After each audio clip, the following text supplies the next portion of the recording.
nouvelle vidéo. Bienvenue à toi si tu es nouveau sur la chaîne. Comme vous l'avez vu dans le titre, aujourd'hui on se retrouve pour un update lecture. J'en ai deux à tourner là, coup sur coup, donc j'espère que je ne vais pas prendre trop de temps. À chaque fois je vais avoir 5 livres à vous présenter, donc là ici je vais vous présenter 5 livres hein, comme je viens de vous le dire.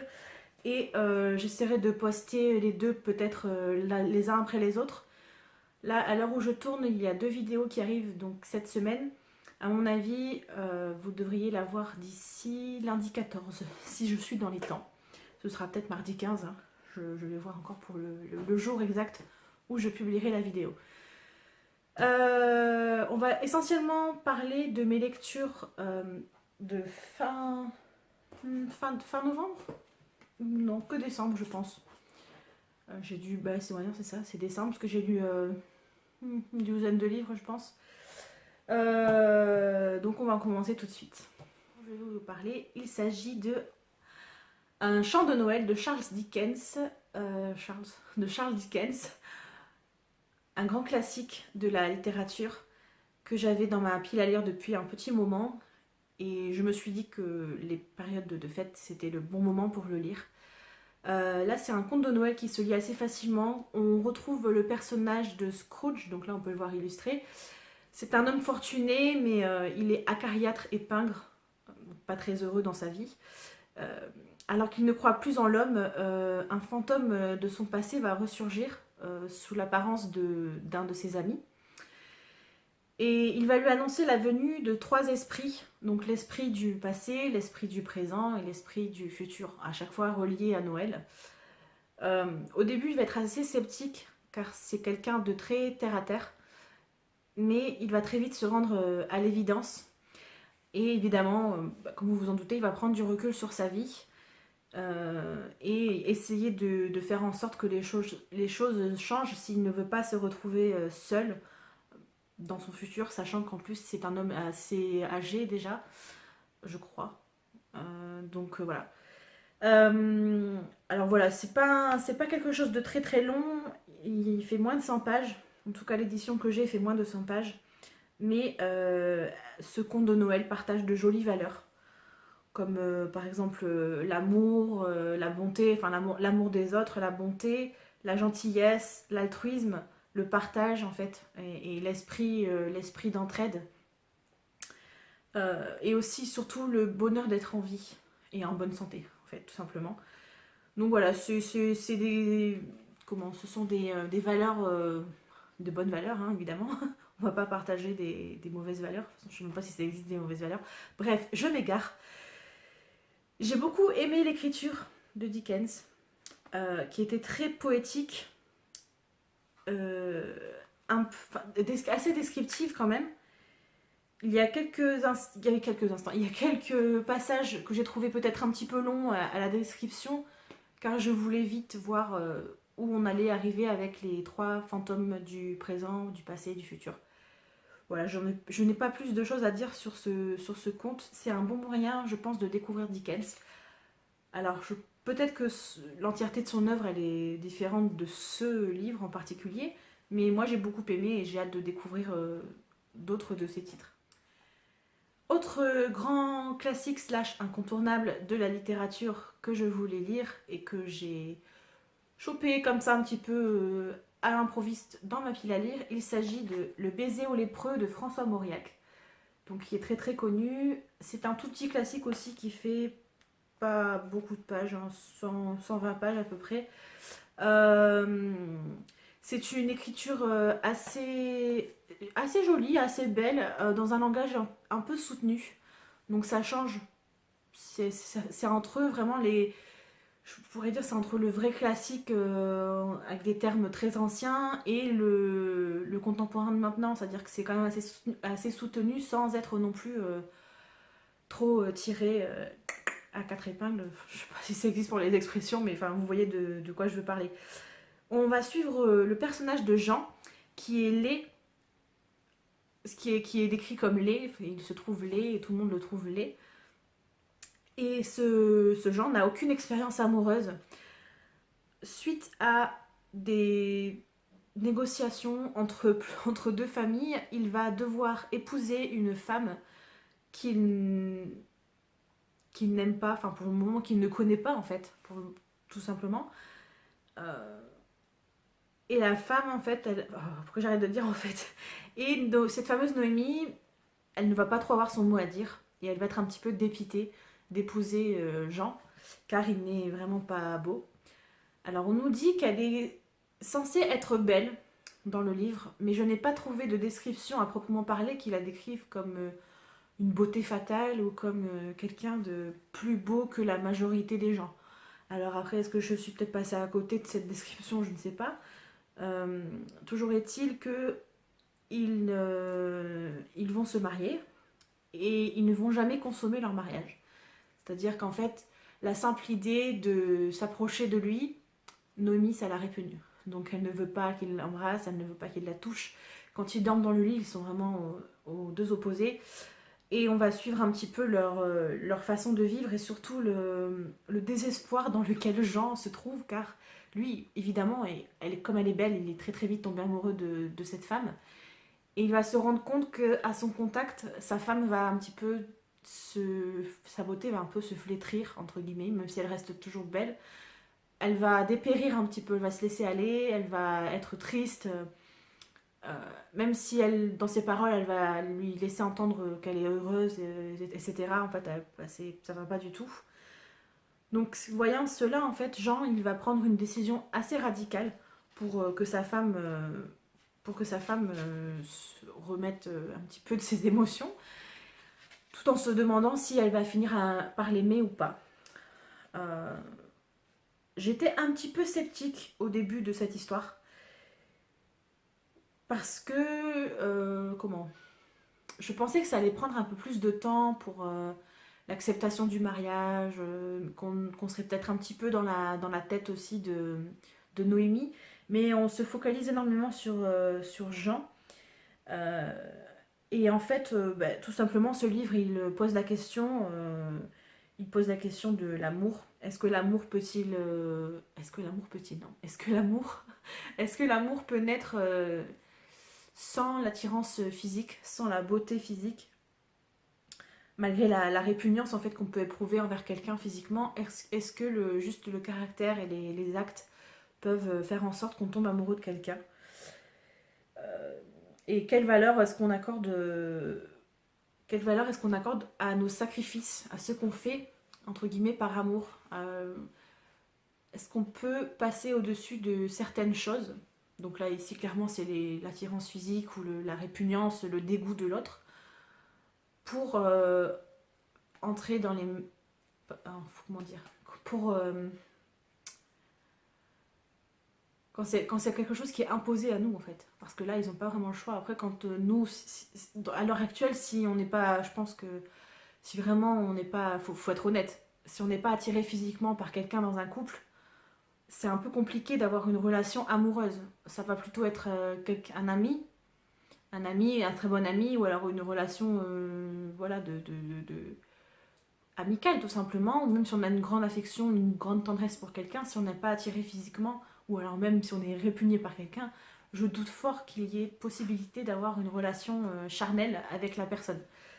N'hésitez pas à me le dire en commentaire si c'est le cas pour vous ou pas, ou si vous connaissez des gens qui ne sont pas attirés physiquement par leur conjoint ou conjointe, mais qui sont quand même ensemble. Enfin voilà, moi ça me paraît un peu compliqué. Ensuite, on passe à une petite romance de Noël. Tadam! Il s'agit de Les vrais amis ne s'embrassent pas sous la neige de Juliette Bont. La couverture, elle est très très belle. Les éléments sont un peu en relief, avec des paillettes. Je trouvais la couverture très très jolie. C'est une bonne romance de Noël, malgré quelques petits clichés, hein, comme dans beaucoup de romances à mon goût. Mais quelquefois, voilà, ça fait du bien de lire des petites romances, même s'il y a quelques clichés, on s'en fiche, on passe un bon moment, voilà. On va suivre l'histoire d'Alison. Alison, elle est en couple avec un homme déjà au début de l'histoire. Son amoureux, il est très très froid et il ne pense qu'à son travail. Alors au début c'est décrit un petit peu, c'est un peu passé, sous silence, on dit juste qu'il n'est pas très présent, etc. Et au fur et à mesure de l'histoire on se rend compte qu'en fait c'est carrément un goujat, le mec. Voilà, elle passe clairement pas du tout en premier plan. Et Allison, étant malheureuse, elle va prendre une décision qui va changer sa vie. Un jour, alors qu'elle doit se rendre à l'appartement de son petit ami d'ailleurs, elle va faire la connaissance de Luc, qui est le collègue et associé de son compagnon. Et en fait, elle va flasher sur lui. Voilà, il est très désopilant, il va se moquer d'elle tout le temps. D'ailleurs, il a un surnom très affectueux pour elle, qui est Tweety, je crois. Donc le Titi de Titi Gominé, hein. Tellement elle est menue et petite.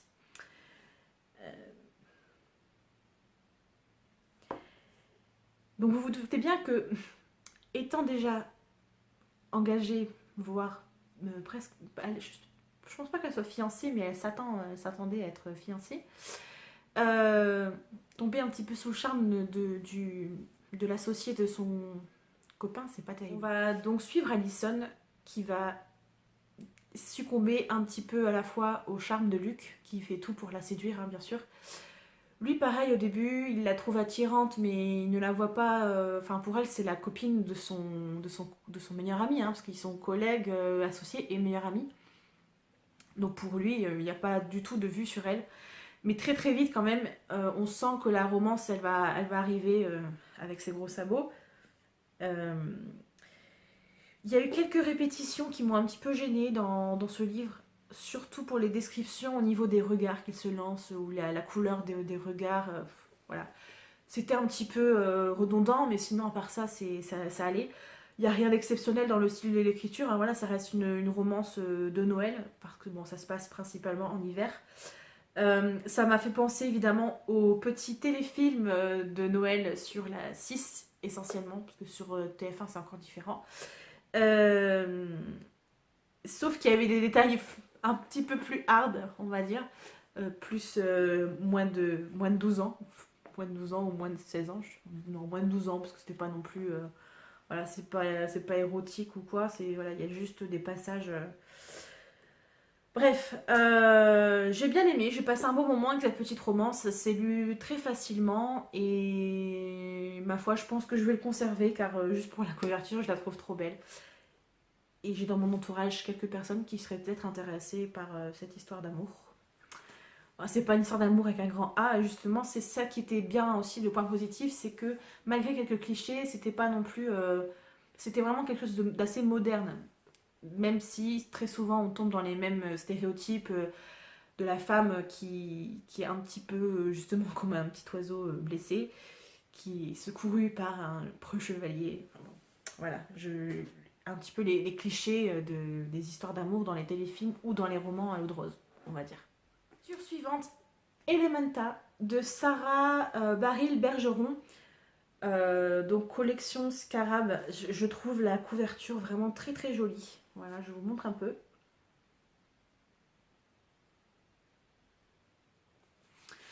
Alors avant de vous faire un petit peu le résumé de ce que j'ai pensé, j'étais un petit peu perplexe car je m'attendais pas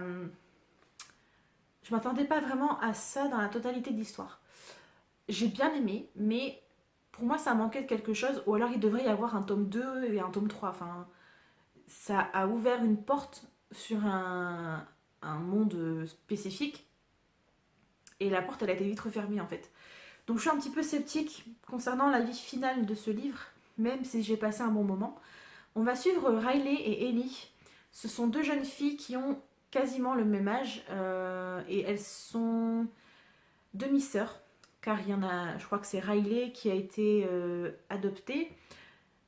Donc ses parents l'ont trouvée, je ne sais plus trop d'ailleurs comment, et il s'avère qu'elle a que quelques mois d'écart avec sa demi-sœur. Et toutes les deux ont des capacités, donc des pouvoirs qui sont liés aux éléments. Alors c'est pas dernièrement, j'ai lu pas mal de... Enfin pas mal, j'ai lu quelques livres sur ce sujet, donc toujours des pouvoirs magiques liés aux éléments. C'est sûr, ça fait un petit peu répétitif, mais c'est intéressant de voir la différence, la manière dont c'est traité, les différences qu'il peut y avoir entre les différents... Oh là là, je vais y arriver. les différences qu'il y a entre les différentes manières de traiter le sujet de pouvoirs magiques qui sont en rapport avec les éléments. Donc le feu, l'eau, l'air, la terre, voilà, c'est un petit peu tout pareil. Et ces deux jeunes filles, elles vont... Le but du livre, en fait, c'est de rejoindre une espèce de camp, comme une sorte d'école, où elles vont pouvoir s'entraîner et développer leurs capacités. Tout au long du livre, on a quand même beaucoup d'informations. Et c'est pourquoi j'ai l'impression qu'il y aurait pu y avoir matière à faire 2 voire 3 livres sur ce sujet. Car on a des infos à toutes les 3-4 pages, on a des informations. Pendant toute l'histoire, en fait, elles vont chercher le camp. C'est-à-dire qu'à aucun moment on va aller voir arriver dans le camp, s'entraîner, voir une évolution, sauver le monde, quoi, en gros. Enfin, parce que c'est souvent ce qui arrive dans ce genre de livre. Pardon, je vais y arriver. C'est pour ça que ça m'a donné un petit peu une impression de bâclé, en fait. C'était une ébauche d'une histoire, ou le préquel d'une histoire qui pouvait arriver par la suite. Malgré les différentes rencontres qu'elles vont faire dans ce livre, car évidemment elles ne sont pas seules à devoir ou vouloir rejoindre ce fameux camp, elles vont tomber sur des garçons, des filles. Et c'est là qu'il va se passer quand même pas mal de petites choses, même si c'est dans l'ensemble assez répétitif. Il va pas se passer non plus des trucs de dingue. C'est juste, voilà, est-ce qu'elles peuvent faire confiance à telle ou telle personne? Et c'était un petit peu spécial. C'est dommage parce que j'ai bien aimé l'idée de base. Par contre, dans le livre, c'est cette idée que chaque personne qui possède des pouvoirs a une sorte d'animal totem qu'ils appellent leur compagnon, qui leur sont attribués en relation avec leur pouvoir. Donc si c'est un élément de l'air, donc forcément ça va être un oiseau, ou voilà, si c'est avec l'eau, ça va être un animal marin ou qui vit sur terre et dans l'eau. Voilà, tout est relié. Il y a pas mal de stéréotypes aussi dans le livre.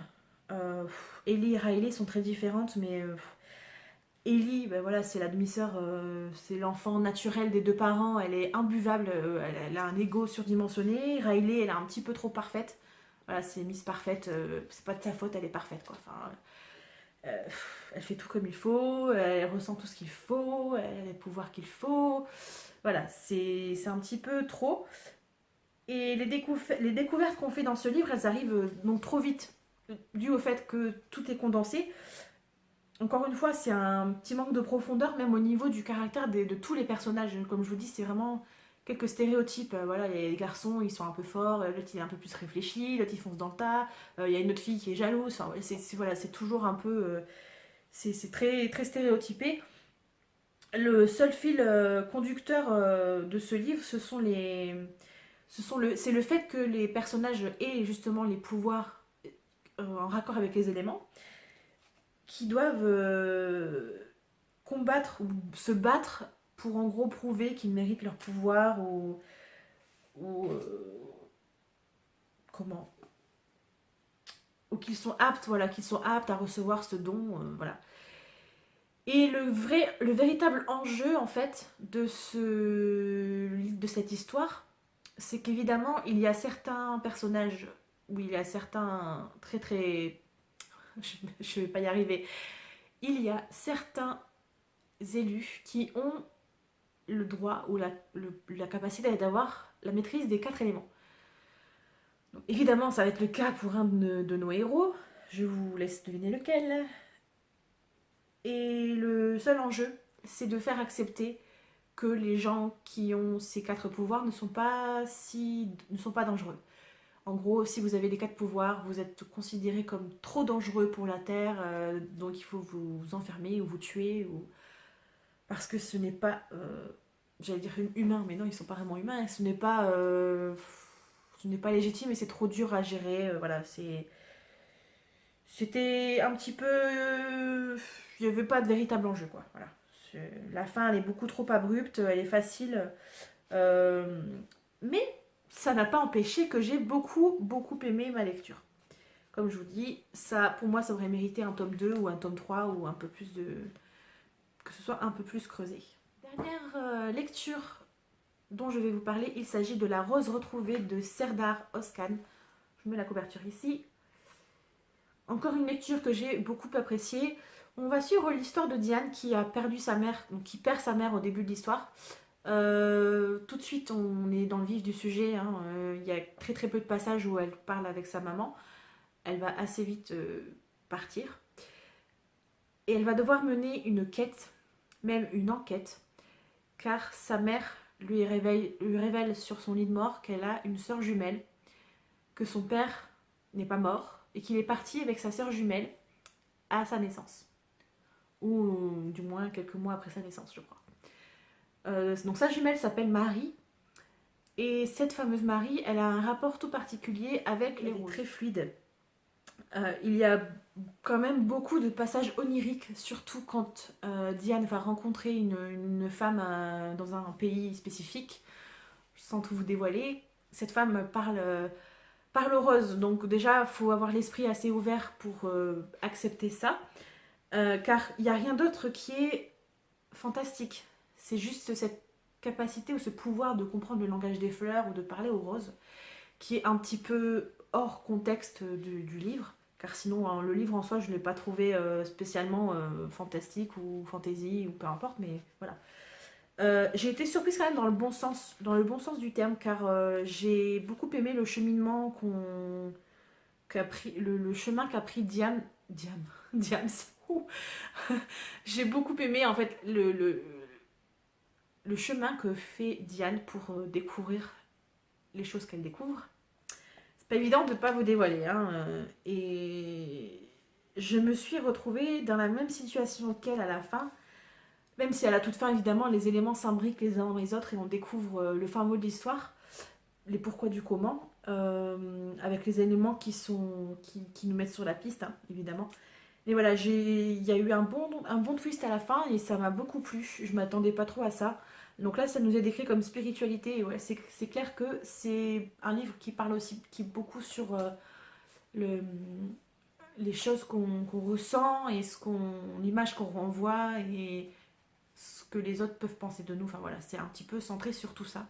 Ça m'a beaucoup plu, encore une fois. Et je pense conserver ce petit roman qui est pour moi une petite pépite. Donc pour l'instant, l'année commence très bien. Bon, c'était des romans de fin d'année, mais pour l'instant, ça fait un petit moment que j'ai pas eu de gros flops. Tant mieux, hein. Tant mieux. Mais je vais refaire le bilan de l'année bientôt, donc vous allez entendre parler un petit peu des flops que j'ai lus en 2018. C'en est tout pour cette vidéo, j'espère que ça vous a plu. Si vous avez lu un des titres, n'hésitez pas à me le dire en commentaire, qu'on en discute un petit peu. Si ça vous a fait penser à d'autres livres, vous pouvez également me le dire en commentaire, je serais curieuse de savoir à quoi ça vous fait penser. Pour le moment, j'ai des idées d'autres vidéos hors second update que je vais vous préparer juste à la suite. Et je vous dis à très bientôt, portez-vous bien, profitez de votre famille, de vos amis, sortez, mangez, buvez avec modération et lisez si vous le pouvez. Ciao ciao!